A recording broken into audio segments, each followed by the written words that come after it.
कड़ यात्रा जागेश्वर धाम से 7 जनवरी को प्रारंभ हो रही है।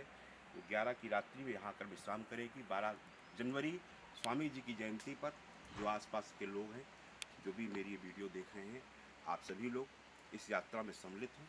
भारत शुद्धिकरण यात्रा। अब समय आ चुका है कि भारत को जिस प्रकार से अशुद्ध करने का प्रयास जिहादी मानसिकता के लोग कर रहे हैं, उनको उनकी ही भाषा में जवाब दिया जाए। हम अपने हिंदू सनातनियों को जगाने के लिए निकले हैं। हमारी यात्रा निरंतर हर प्रांत के अंदर जा रही है। हर प्रांत से जाते हुए हम देश के माननीय प्रधानमंत्री महामहिम राष्ट्रपति से मांग करते हैं कि अब अगर नहीं हुआ तो शायद कभी नहीं हो पाएगा। भारत पे जिस प्रकार से गिद्ध दृष्टि अन्य अधर्मियों की पड़ी हुई है, हमारा किसी से कोई वाद विवाद नहीं है, लेकिन अगर धर्म की हानि होगी तो इसी प्रकार से संत समाज सड़कों पर आने को मजबूर होगा।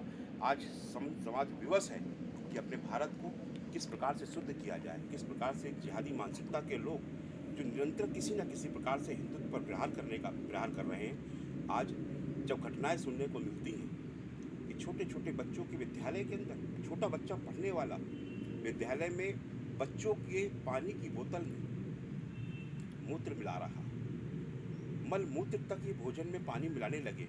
ये ऐसा कौन सा धर्म है, ऐसे कौन से लोग हैं, ऐसी कौन सी जिहाद है, ऐसी किस चीज़ की आवश्यकता है जो आप इतने घटिया स्तर पर जाकर गिरकर कार्य कर रहे हैं। भारत शुद्धिकरण यात्रा इन्हीं विचारों के साथ है कि भारत को अब जिहाद मुक्त करना होगा। इस भारत भूमि को माँ भारती के लिए अब हम सब लोग मिलकर, समस्त सनातनी, समस्त संत मिलकर निश्चित तौर पर जो हमें अब करने का समय था, जो निर्णय लेने का, वो आ चुका कि हमें अब कुछ बड़ा निर्णय लेना होगा। सरकार को समझना होगा, सरकारों कड़े निर्णय लेने होंगे, इस कानून व्यवस्था में परिवर्तन करना होगा। इस लचीले कानून का ही व्यवस्था है जिस कारण से ये स्थिति बनती चली जा रही है, और हम बारंबार इस प्रकार के जो चीज़ शब्द कहने को भी नहीं हो सकते, हम लोग वो भी कहने पड़ते हैं। क्या कोई मलमूत्र मिलाकर किसी को भोजन करा सकता है? थूक जिहाद, मलमूत्र जिहाद, लव जिहाद, लैंड जिहाद, व्यापार जिहाद, अब इन सब जिहादों का अंत का समय आ चुका है। और इसी के लिए भारत शुद्धिकरण यात्रा जागेश्वर धाम से चलते हुए ये देहरादून पहुंचेगी। उसके बाद देहरादून से ये दिल्ली की ओर कूच करेगी। समस्त भारत के प्रांतों के माननीय मुख्यमंत्रियों के माध्यम से हम भारत के प्रधानमंत्री और राष्ट्रपति को पहले ज्ञापन देंगे। उसके बाद दिल्ली पहुंचकर माननीय प्रधानमंत्री और राष्ट्रपति से भेंट कर हम इस समस्या के लिए अब कुछ ना कुछ बड़ा कराने का बात करेंगे। हमारे लोगों को बार बार भड़काया जा रहा है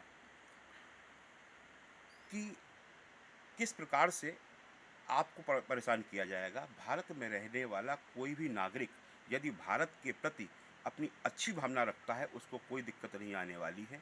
जब संविधान बना था तब उस समय जनसंख्या क्या थी, उसके हिसाब से संविधान बनाया गया। संविधान में संशोधन भी होना चाहिए और कानूनी प्रक्रिया जो वास्तव में लचीली है, जिस कारण से आज सबसे ज़्यादा अगर कोई ठगा और छला जा रहा है तो वो हिंदू है।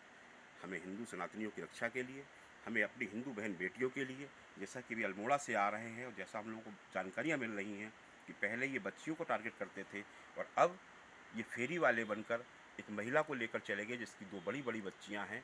तो इस जिहाद का मतलब क्या है? और हम अपने ही देश में इन लोगों की सोच देखिए। हमें हमारे ही देश में हिंदू काफिर कहा जाता है।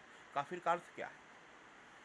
अरे जितना सनातन समझता है, जितना सनातन ईश्वर पे अपना भावना को रखते हुए पूजन पद्धति के साथ साथ प्रेम भाव भी दिखाता है, तो ये करते क्या हैं? काफिर हम नहीं, ये जाहिल जिहादी मानसिकता के लोग काफिर हैं।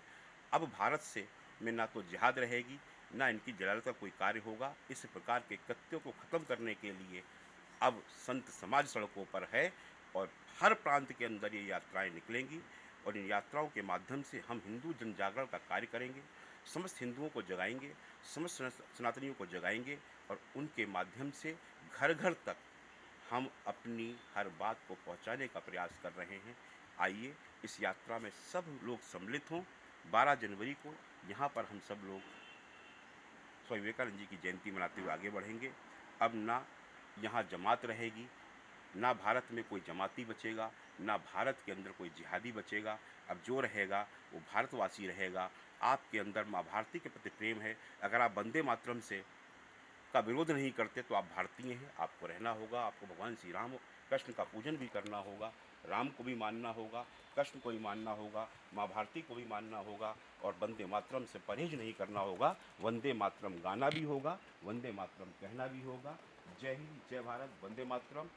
सभी लोग इस यात्रा में सम्मिलित हों। मैं आपसे पुनः निवेदन करता हूँ, संत समाज से निवेदन करता हूँ कि आप सभी लोग इस यात्रा का हिस्सा बने और भारत की जो समस्याएं हैं इनको भारत सरकार तक पहुंचाने का कार्य करें। जय हिंद, जय भारत, वंदे मातरम।